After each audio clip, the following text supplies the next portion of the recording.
Uh, right, good evening, everyone. I'll just share my screen. I'm not very good with technology. Right,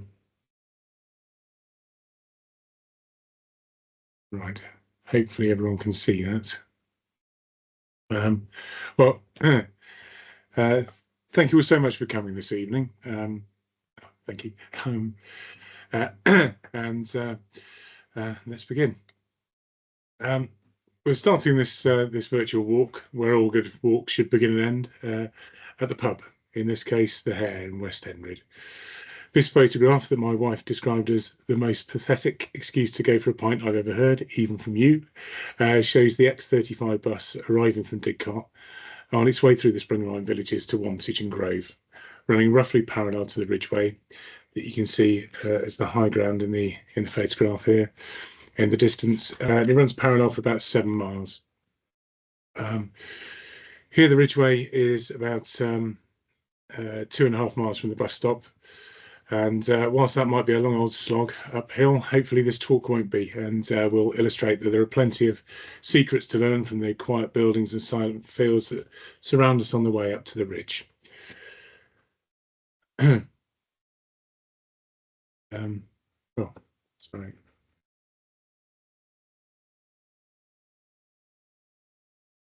That better. The first record we have of the Hare as a pub is that it's shown on the tithe map of 1840, which is shown on the left-hand side of the slide, and referred to in the accompanying schedule for the tithe in the bottom left here. We see that there are, sorry, and it's marked as the Hare Public House, and cross-referencing with the census returns of 1841, we see that 3 victuallers are listed living here. There's Charles, aged 35, Elizabeth, 60, and another Elizabeth, aged 20. There are many stories involving the pub that I've heard over the years, and some that I've starred in. But one of the best is in a book written in 1901. This book by Eleanor Hayden. Travels around our village. She was the daughter of the parish priest, and she led quite a fascinating life, actually. And she records in this book the sad story of Emmanuel Welsh and Elizabeth Greenaway. They were both walking out together in the 1850s. She was acknowledged as the belle of the village. He was known as Manny. He was a freckle-faced, red-haired, honest and solid farm labourer. In late summer, the army marched past along the portway in front of the Hare. Regiment after regiment, brightly dressed and colours flying. Emily lived near the main road and watched them pass. A troop of hussars dismounted at the Hare for a drink, and Emily caught the eye of a handsome cavalryman named Sergeant Chance. He sat drinking from his tankard on the pub veranda. To cut a long, sad story short, Emily no longer walked out with Manny and began to walk out with Sergeant Chance at his barracks in nearby Harwell. Poor Manny enlisted in the army that same month and began his training. Sergeant Chance's regiment rode off after a season, and Emily was left realizing a mistake that she had swapped her devoted Manny for the fickle Sergeant Chance. After his training, Manny returned on leave to the village, and he and Emily rekindled their romance. And he declared that once he returned from his posting to India, they would be married and they would live forever in the village. She gave him a letter as a token of her love, and he went off to the wars. One night in 1857, during the Indian Mutiny, when he was standing sentry outside the barracks gate, he was knifed from behind and through the heart. And Emily's letter that had been in his breast pocket and stained by his own heart's blood was sent back with his effects to Emily, who mourned him always. It was all sad stuff, but the romantic in me is appalled that I won't leave it there. But the historian in me just had to check a few things. And looking at the census returns from 1871, you can see that Emmanuel Welsh is still alive and well, age 41, living in the village with his wife Sarah and their 4 children. That's my romantic soul tells me this is just coincidence. Excuse me, sorry. Here are some pictures of the Hare over the last 100 years or so.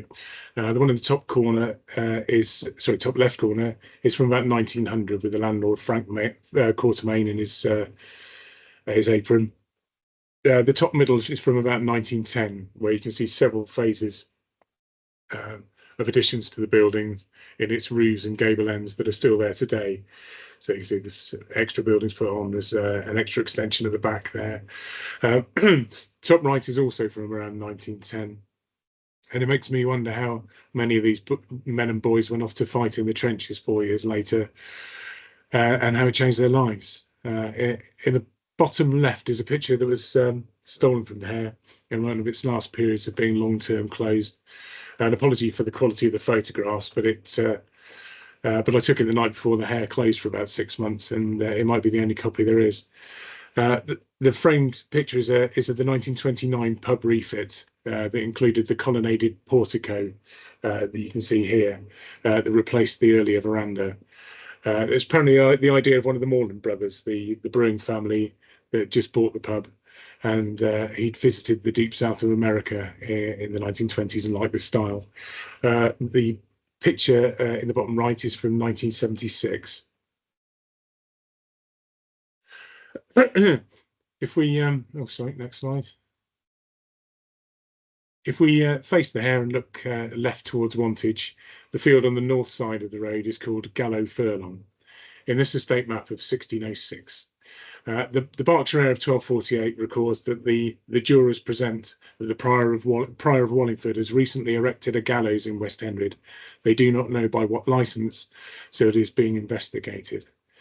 That's something to think about next time you're having a drink in the Hare's Beer Garden. The next field on towards Wantage is called Barrow Furlong.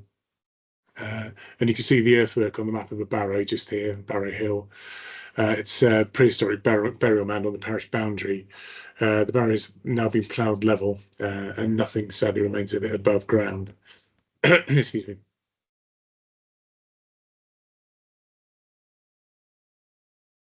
Before we start, excuse me. Before we start virtually walking south towards the Ridgeway, just a very rapid overview of the historic estates within the parish. If you look at the image on the left of the slide, you'll see that the parish was divided into 3 estates. The orange that came to be owned by Corpus Christi College, Oxford, just here. The green, an estate centred on a lost mansion called Sparshot's Court. And the final estate in blue here, East Ginge.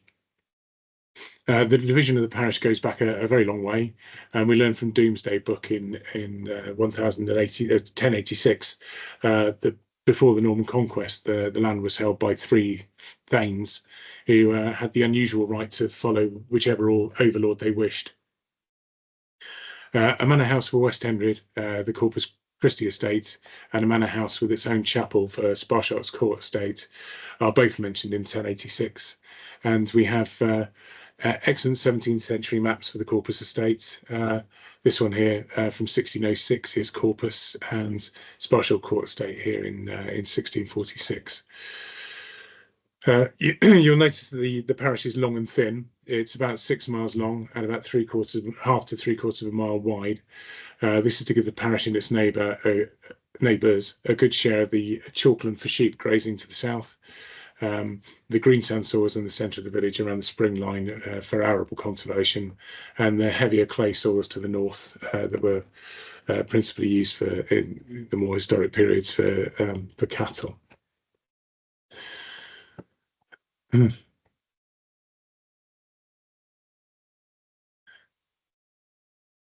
Sorry. This map of the Corpus Estates in 1606 is really quite superbly detailed. We're at the bottom of the Greenway here, if you know the village at all. So you've driven down the hill into the village. These are maps from a long time ago, and they're really quite ahead of their time. To put things in context, this is just less than 20 years after the Spanish Armada, and they're really quite high tech for their time. The strips in the field represent the ridges of the ridge and furrow field system that you can still see a hint of when you look out over the fields today, especially when the crop's germinating. It looks a bit like corrugated iron. And looking at the writing in these strips, 1 AC refers to 1 acre, and this is the customary acreage. In most villages, 1 acre would mean 1 strip, regardless of its actual size. There is then the name of the person who was farming it, in this case Thomas Keep. Then how the land was held. So that's either copyhold, where a copy of the agreement was held in the manorial court, or by indenture, where the written agreement was cut in half with a wiggly line. You kept half, the Lord kept half, and by fitting them together, you could show that neither of the documents was a forgery. The last numbers here are the actual statutory acreage in acres, roods and perches, or rods and poles. That's the real size of each strip. We also have the furlong name, which is a subdivision of the wider field. For example, here we have Crofts Furlong in the north field of the College Manor estate.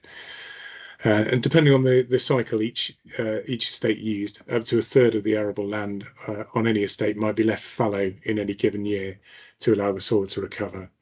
And the unit that would be laid fallow would be a set number of furlongs within each field, which is the main reason why tenants had strips scattered throughout the 3 fields, so there was always something to cultivate. Looking at the buildings, those with the black roofs are thatched, and those with the red roofs are tiled. We can see individual doors and windows, and all the chimneys are marked as well, which is fantastic for the modern local historian, as it gives us a chance to understand the function of each of these buildings on the estate. And documents in the college archive show that the land was leased on the manor in grants that were for 3 lifetimes, so 3 generations. But there was no automatic right of landholding for widows, and land usually passed to the nearest male relative. That said, you can see from this map that there are a number of widows shown as copyholders or indentured owners of the holders of the land. There's the widow Goddard here, and there's a widow Westy just here.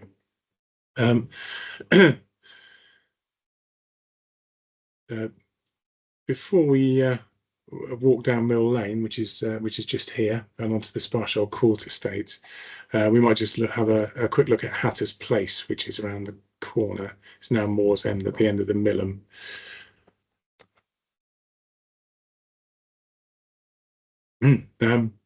So it's just in here. There's a close up here.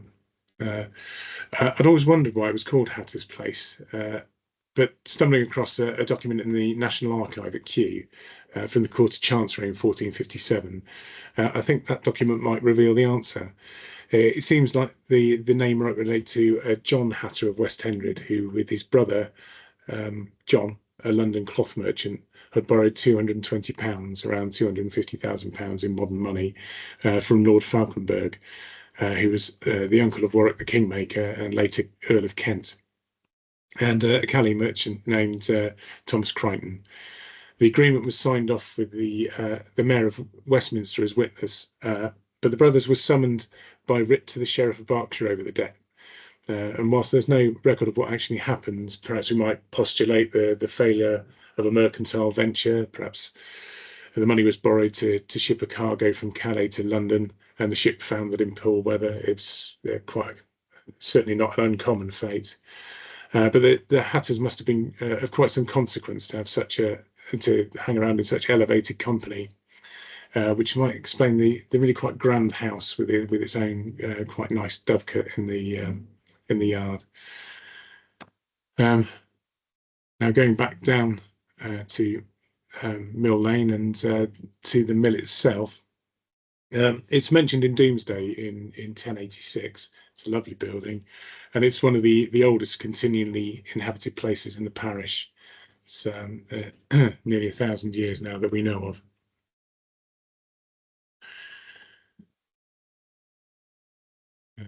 Moving on to the next slide.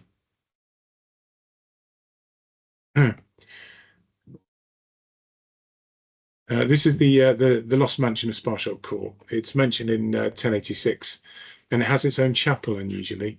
And we learn from a historian descendant of the last of the family to own the house, excuse me, William Wiseman Clark, writing in 1823, that the house was pulled down when the two local families were united in marriage. The two old family mansions were pulled down so that they could not vie for dominance in the landscape, with the united family's new house being built, excuse me, in Ardington. He writes in his parochial topography of the Hundred of Wanting that the ancient manor house was pulled down in 1721, but it had been of considerable size. East to west, it was 115 feet, and it had two wings extending backwards north-south for 54 feet.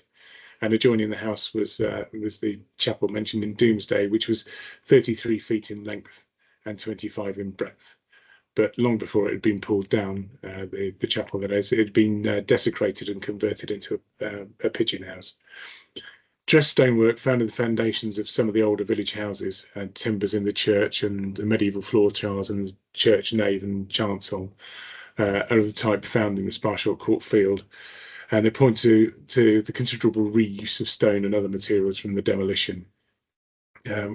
Which quite nicely dates some of the houses where the foundations are sitting on these dressed stones.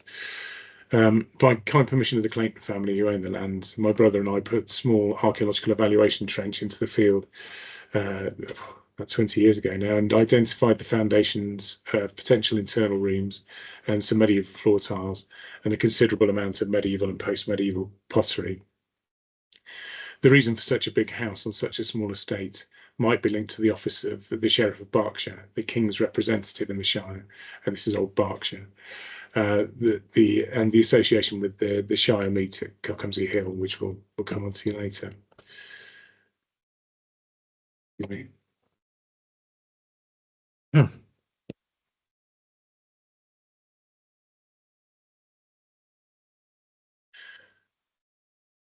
Crossing back over the estate boundary into the College Manor estate, we walk past Twilly Springs, just here, which is one of the places where the springs burst out, where the permeable chalk meets the impermeable green sand geology.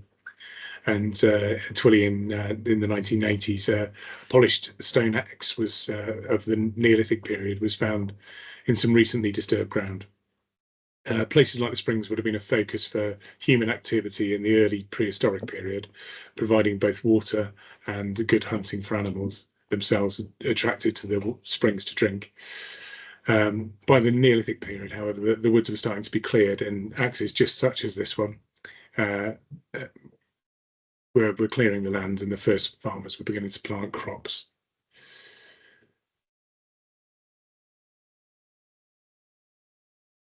Coming past Twilly Springs, which on the 1606 map is just here, and walking along the footpath adjacent to the manor, with its gardens and tithe barns. The tithe barns are here, parsonage barns, and the gardens here.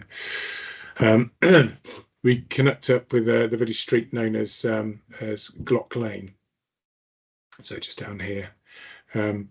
Glock is a word of similar etymology to a number of languages, including language in Latin and Welsh. It means bell, but in this instance, it probably comes from the old German or Old English word, again meaning bell. And as the road heads towards the former Sparshot Court and its chapel down this way, it perhaps relates to the chapel bell.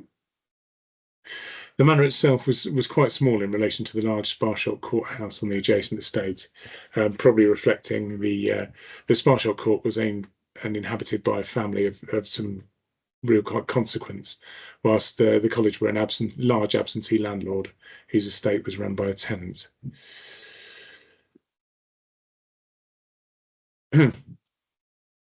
Many people know the enclosures of the 19th century, whereby acts of parliament were made for individual parishes to enclose common land and common fields, reroute footpaths and roads, etc. Usually to make working the land more efficient, but ultimately to make the rich a lot richer and the poor a lot poorer. However, less well known are the medieval enclosures that had been happening from the mid-15th century onwards, effectively doing the same thing, but to replace people and arable farming with sheep to provide fleeces for the booming English wool industry. The map on the left of the slide shows the College Manor in 1606. It wasn't enclosed at all and was still farmed very much as it had been in the Middle Ages, based on the three field system, of which this field here is the South Field. The adjacent map shows the College Manor estates in 1646, which was enclosed very early, and there are very, very few arable strips, and most of it is just big blocks of pasture enclosed. The estates of Sparshalt Court and East Ginge were enclosed, as said, very early. Sparshalt Court in 1512, involving the eviction of 12 families from their homes, and East Ginge was enclosed in 1512 and again in 1515, causing the eviction of a further 4 families.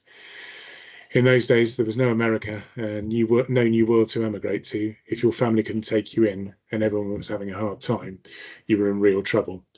The enclosures in West Hendred were the worst in the whole of Berkshire, and the owners of these estates were presented to answer for it at Cardinal Wolsey's Commission of Inquiry.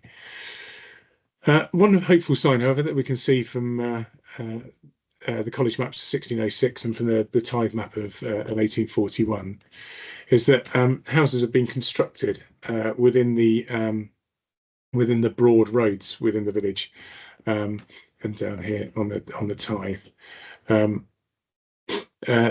The roadways were sort of considered to be manorial waste, and they acted in a way like common land. And depending upon the manorial customs of the estate, it could be possible to squat on that land.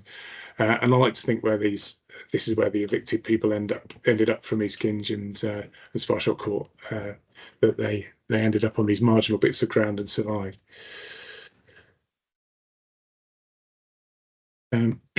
This is the Holy Trinity Church. It's situated on some surprisingly wet ground away from the historic core of the village and near to the parish boundary.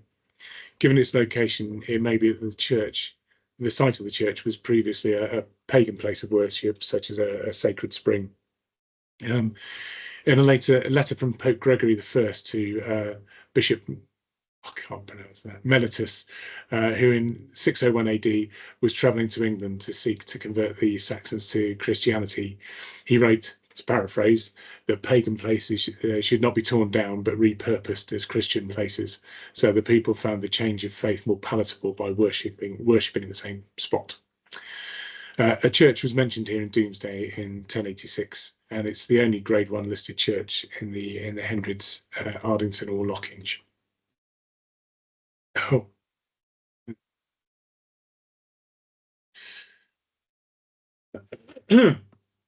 The current church dates almost entirely to the 13th century. It has some interesting and ancient stained glass in its windows, including the 4 evangelists here in the east window of the south aisle of the church, and the stonework has been cut to the shape of those evangelists, so potentially dating the glass to the 13th century. In the north aisle, the crowned initials ES. Sorry, the church wasn't open today, so the letters are the wrong way around because I had to take the photos from outside. They represent Edmund de Sparshalt, see ES, and the crowns above. He was the Sheriff of Berkshire, and he was quite a player in the political machinations, if you will, of the 14th century, late 14th century. He died in 1416 and was buried in the churchyard, West Hendred. Looking at the large glass window of the chancel at the east end of the church, fragments of the stained glass are clearly visible.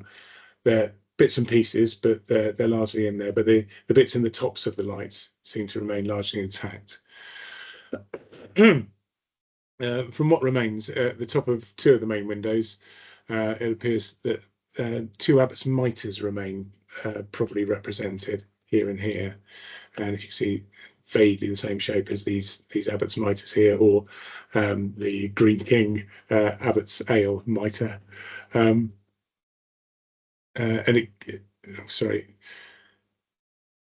so that would have been that stained glass would date to before the dissolution of the monasteries in the 16th century, when the parish of West Hendred was, well, sorry, the Corpus Christi estate was actually held by Abingdon Abbey. Much of the rest of the stained glass in these windows was reportedly smashed by parliamentary troops who were stationed in Ginge during the siege of Oxford, who also knocked the cross off the central gable of the church roof. The Puritan corps of the Parliamentary Army were known for breaking and smashing the iconography of Christianity in churches and elsewhere, based on the biblical injunctions against idols and graven images.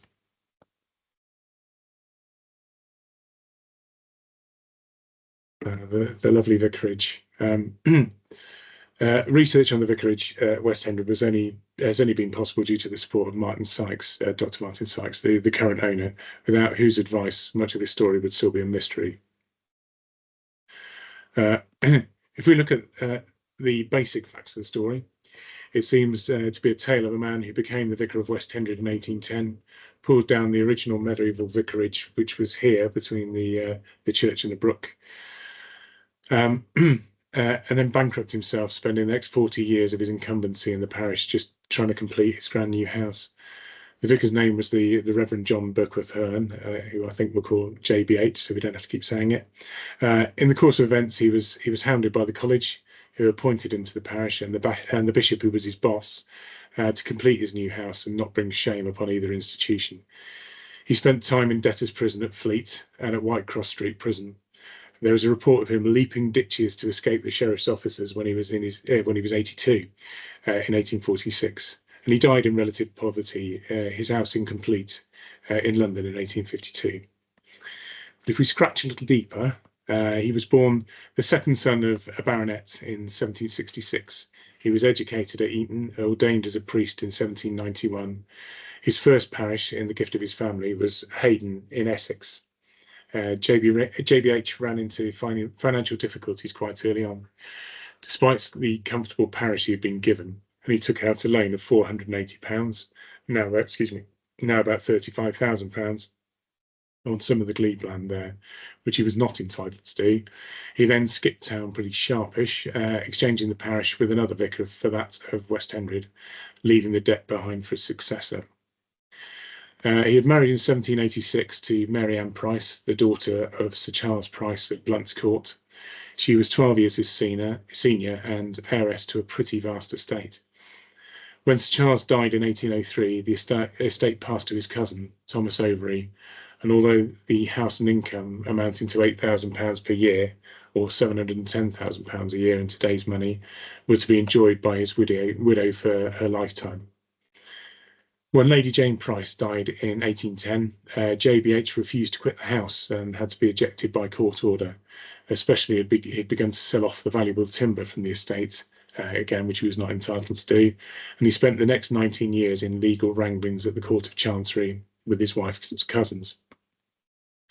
It all seems to have gone a bit Jarndyce, with much of the estate squandered on legal fees until his wife died in 1823, and he lost all financial interest in the estate.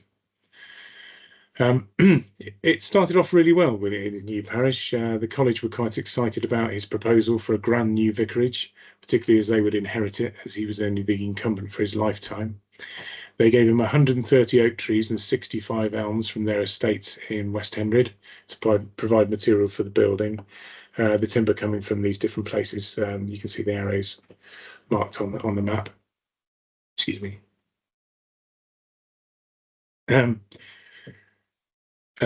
Although in 1811, a letter from the college pointedly reminded him that his rent was overdue. Oh, sorry, wrong way.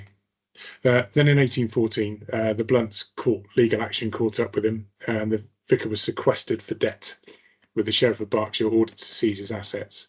He was only released from Fleet debtors' prison in 1815 on the promise that he would pay his creditors £300 a year, a promise that he never honoured. In 1818, in a complaint to the college, the owner of a neighbouring estate warned that he would order his gamekeepers to attend to the gentleman with dogs if the vicar was caught illegally shooting game on his land again. By 1828, JBH had stopped paying his rent to the college, or rather handed over bills of exchange that were dishonoured. The same document reads that the college feel a delicate proceeding against a member of their society for the payment of these bills, but they are determined to oust him from receipt of further tithes. However, he continued to collecting the tithes, which were a tenth of the value of the produce from the estate land. The vicar was supposed to collect from his parishioners, keep a portion, and then pass the majority on to the college. Whilst he arrived in the parish in due time and season, he simply collected the tithes but didn't pass on the share for the college. The president of the college then took legal advice, and he was told that by his lawyers that they couldn't claim back the tithes as the legal right to receive them rested with the vicar, and they'd appointed him, and the paying of tithes and rent was a matter of trust.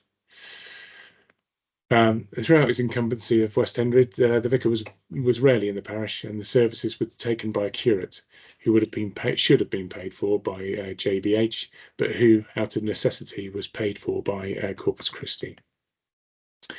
In 1833, he had another stint in Fleet debtors' prison, and all of his possessions, including furniture in the incomplete vicarage, were ordered to be sold. And all this carried on until 1835, when the college and the bishop had decided they'd had enough, and they wanted to remove him from the parish. The bishop drew up a detailed list of what was required to make the vicarage decently habitable, and what was expected of JBH, and where he had failed in his most basic clerical duties. The college provided evidence on top of this of his financial misdealings, and he was summoned to attend the ecclesiastical consistory at the church court to you and I at 9 a.m. on the 16th of July 1835. The summons beginning, "We have written touching and concerning your soul's health, and the reformation and correction of your manners and excesses, more particularly touching and concerning on account of the dilapidations and neglect of repairing of the vicarial house." So there he is, his back's against the wall and his enemies are ranged against him, and he has nowhere to turn. So what does he do? He just didn't turn up, and he sent a letter 4 days later saying that he was ill. He knew that the parish and the whole archdeaconry of Berkshire was about to be transferred from the control of the Bishop of Salisbury to the Bishop of Oxford that following month, and that Salisbury would not want to kick up too much of a fuss about it and let Oxford know that they've been handed a wrong one to deal with. So it all carries on until 1842, when he spends another 6 months in debtors' prison, this time Whitecross Street Prison in London, in Islington. And an article in the Times in 1845 records that he was fighting a case at the Summer Assizes from a former servant seeking to recover unpaid wages.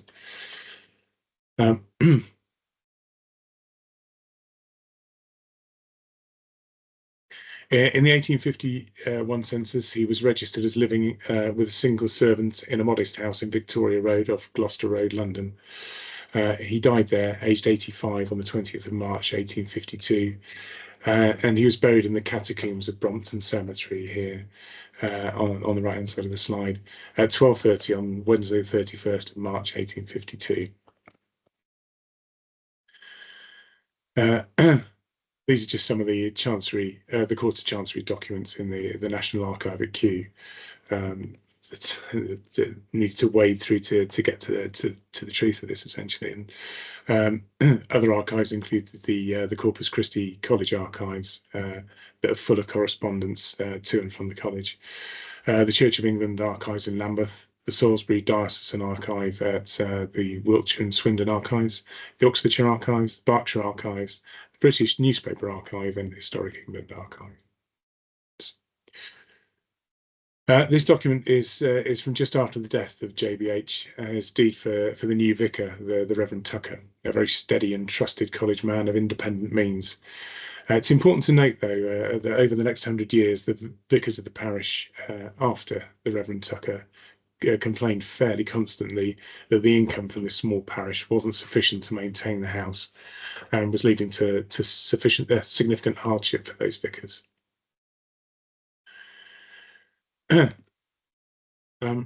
Right, so moving on a little further. So the church is just here, and we're moving now on towards Ginge, and this is Goldbury Hill a little further down the village.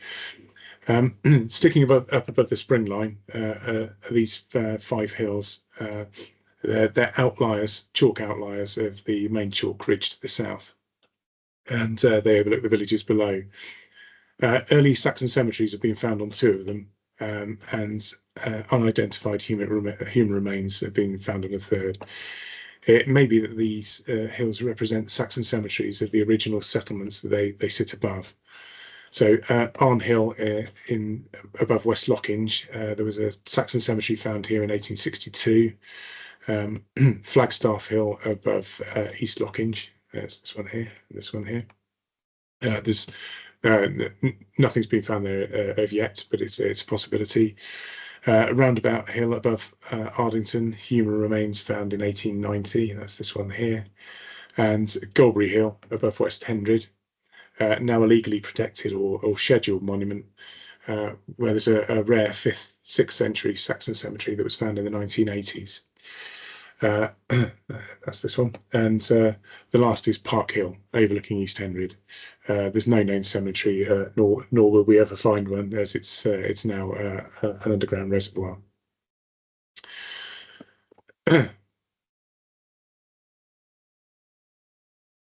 Moving on towards Ginge, and with apologies to the prehistorians, we'll skip past the Icknield Way and come straight over to the hill into Ginge.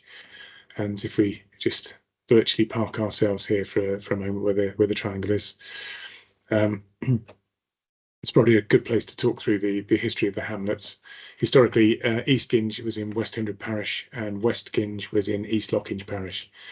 Looking north along the line of the brook, which is also the parish boundary, the brook carves a deep gully immediately in front of, you are the great springs which are mentioned in the 10th century Saxon charter for Ginge on the parish boundary. Which, if we run southwards from this point along the parish boundary, it follows the line of the Here path or road, which is a Roman road. Up over the north face of the Downs and the Ridgeway to the southern parish boundary, which is down here. At this point of the boundary, it was marked by a Friday tree. A Friday tree was a misshapen or gnarled and lonely tree, often associated with ill omen, and they were sometimes used as gallows. Fridays have traditionally been thought of as unlucky due to the belief that Jesus had been crucified on a Friday. Ginge probably gets its name from the Roman road. It's an offshoot of a larger Roman road over the Downs, and Ginge probably comes from the Old English gegen, meaning to turn aside, as this Roman road does. And the stem appears also in the settlements of Ardington, Lockinge, Wantage. But if you're looking north again, at the second map on the slide, the red circle is the site of the Domesday corn mill, recorded in 1086. It was converted into a paper mill in the early 19th century, but was disused by 1860. The blue circle represents a lost mansion that's sat high above the gully carved by the brook. It may be represented by these buildings shown on this map of 1830. And Eleanor Hayden, who wrote Travels Around Our Village, writes that before it was pulled down, which must have been before 1840, the mansion had become a retreat and spa with a bath in the brook where the springs bubbled up from the ground. Sort of like a 19th century jacuzzi, if you will. The purple circle is the malt house, a former pub, probably called the Fluttering Duck, a name that's not recorded in anywhere in any document, but it's been remembered and passed down through stories in the villages. It probably served as a pub as the springs, which Miss Hayden says were known locally and collectively as the Whirly Pool, which were the last water for stock for the great sheep market at East Ilsley. This cannot work technology. Just around the corner from here was the home of the Greenaway family, who worked the land in Ginge, West Hendred and Ardington and Lockinge. The young man in uniform in the photograph is Sergeant Walter Greenaway, MM, He was one of the 8 sons of the farm workers William and Emma Greenaway from Ginge. Of those 8 sons, all fought in the Great War, and 3 were killed fighting on the Western Front. Private Frederick Greenaway of the 1st Battalion, the Royal Berkshire Regiment, died in October 1914, fighting near Sonnebeck. Private Joseph Greenaway, the 1st Royal Berks, died in May 1915 in an assault on German trenches during the Battle of Westerburg. And Sir Walter Greenaway, again, who you can see here, had emigrated to Canada probably around 1910, but he answered when his country called and enlisted in the 28th Canadian Infantry Battalion on the 22nd of October 1914, 3 days before his brother Frederick was killed. Walter survived some of the most gruesome battles of the war, including the Battle of Passchendaele around Ypres in 1917. He was awarded the Military Medal on the 9th of April 1918 when he successfully charged enemy machine guns at the railway bridge near the village of Beaucermont, southeast of Arras. He was killed, probably by a sniper, just a month later on the 21st of May 1918. The frame list of names on the left of the slide hangs in West Hendred Church. It records all the men of this small parish who fought in the Great War of 1914-1918. Those who did not return to their families, fields and farms are written in red.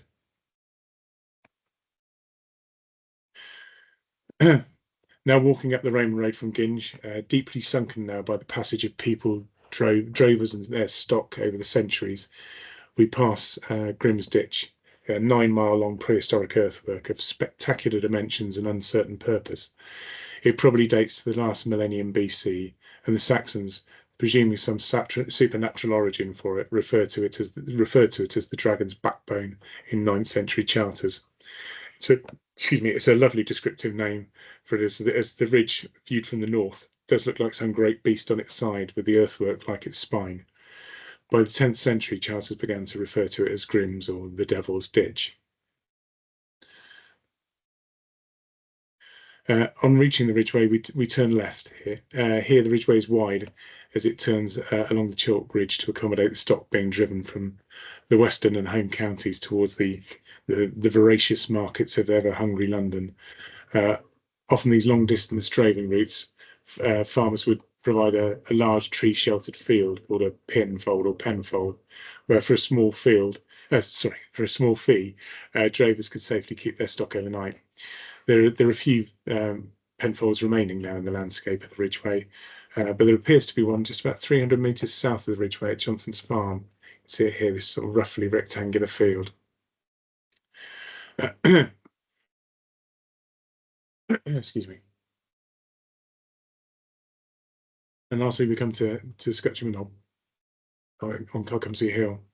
It's a mound of prehistoric origin, and archaeological excavations in the 1930s found mid to late Iron Age pottery under the mound and in its the lower fields of its ditch, suggesting it was constructed about 250 BC. It's very likely to be being constructed of banded turf and flint, which would have looked really impressive. And it's likely to have been an exceedingly large barrow or burial mound. Cuckhelm, when the Saxon king Cuckhelm died in battle against the Mercians in 636 AD, he is believed to have been buried in the mound, lending his name to the monument. Cuckhelm's Slough, or Cuckhelm's Barrow. He was the king of the Gavais, an early forerunner of the Kingdom of Wessex. A 10th century charter for East Ginge refers to the mound as the site of the Shire Moot or Shire Parliament, where the big legal cases and political decisions for Berkshire would have been made, and perhaps armies raised for the king during the period. Such was the importance of the site that when the Vikings in 1006 sailed up the Thames, burnt Wallingford and then Cholsey, they marched over the Berkshire Downs, or Ashdown as it was known then, to Cuckhamsley Hill. It was here, the Anglo-Saxon Chronicle tells us, that the Vikings awaited the result of proud boasts that if they had reached the hill, the Saxons would, to paraphrase, destroy them utterly. And they waited there, but no Saxon army arrived, and they soon marched off southwards towards Winchester, burning and raiding as they went. From the times of the Saxon moots until 1620, the hill was the site of regular fairs and markets. In 1620, the right to a market here was sold to the lord of the sold to the lord of the manor of East Ilsley, and the people were forbidden to gather here to sell or exchange goods under pain of the king's displeasure. Archaeological evaluation in the early 2000s found evidence for beam slots and post holes, suggesting that market stalls were placed beneath the base of the mound and the ditch. The mound was when the mound was damaged in 1840. A massive central egg post was found running up through the centre of the mound. This, coupled with documents from the 1720s referring to the hill as Old Beacon Hill, suggests that this may be the remains of an Elizabethan beacon that would have been lit to warn the local villagers of invasion, and would have carried the signal by its light to the next beacon in the chain. Newspaper reports from the 19th century write that the mound was sporadically used for mock battles between the Berkshire yeomanry and regular army units, with the mound either being the hill to capture or where the army leaders directed the mock battles from. In late 1840 or early 1841, the owner of Downs House, just down the road, had understood that the mound was composed of Viking bodies from the Battle of Ashdown in 871, and he thought it made good fertilizer for his rose bushes. So hundreds of cartloads of soil were taken from the site, and you can almost see from the horse shape that's left, the whole horseshoe shape that's left, where they backed the carts in and filled them up and took them away. The site had been visited in around 1800 by the famous early archaeologist Colt Hoare, whose measurements at the time suggested that the mound then was twice its current height. In the late 19th century, because the mound was no longer big enough to be used to triangulate from to make maps, the Ordnance Survey asked Lord Wantage to plant a plantation here, which is the origin of the plantation that's there now. But that plantation had to be cut down during the World War II to prevent bombers from RAF Harwell just down the hill crashing into them as they tried to beat the downdraft from the downs as they were taking off. Now it sits there like a spent volcano, but its story known to few, and so why it's part of the historic Ridgeway project. The mound is being cleared of scrub and saplings to protect it from root damage and burrowing animals, so we can put up interpretation so that more people can understand the significance of this brilliant multi-period site. And several teams of volunteers, including here the Vale Pathway Volunteers, have done incredible work to clear the monument with the kind permission of the estate, and that will keep it clear, and will keep it clear in the longer term. And finally, I did a talk about a year ago now to some of the children at Hendred's Primary School, and asked them to draw some pictures of what they thought was the most interesting part of the history of the site. They're brilliant. I think my favourite one is this one though, the farmer loading up his tractor with earth from the mounds, and that concludes this evening's talk. If I can just get to the final slide. Thank you very much.